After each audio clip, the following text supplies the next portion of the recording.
నేను ఒక్క ముక్క కూడా తినకముందే నా బాయ్ ఫ్రెండ్ నేను చేసిన అపెటైజర్స్ అన్నింటినీ తినేశాడు. 8 జలపెనో పాపర్స్ సహా మా ఇద్దరికోసం పూర్తి డిన్నర్ వండటానికి నేను సాయంత్రమంతా గడిపాను. వాటికోసం నేను ఎంతో ఆతృతగా ఎదురుచూశాను. మేము సినిమా చూడటానికి కూర్చున్నాము. నేను సెటిలవుతున్న సమయంలో అతను ప్లేట్ మొత్తం ఖాళీ చేసేశాడు.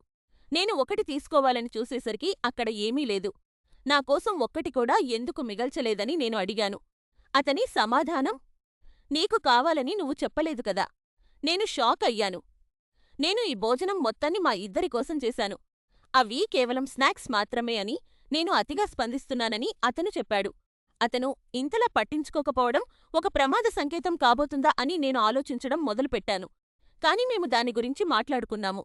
అతనికి అవి చాలా ఇష్టమని నాకు తెలుసు కాబట్టి నేను కేవలం అతని కోసమే వాటిని చేశానని అతను నిజంగానే అనుకున్నాడట. నా మనసు నొచ్చుకుందని అతనికి అర్థమయ్యాక అతను చాలా బాధపడ్డాడు. అతను వెంటనే స్టోర్కు వెళ్ళి మరికొన్ని పదార్థాలను కొనివచ్చి ముందుగా నాకోసం ఒక ప్లేట్ వడ్డించాడు.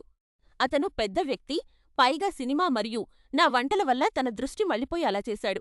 ఇక పాఠం నేర్చుకున్నాము. ఇప్పుడు మేము ఇద్దరం బానే ఉన్నాము.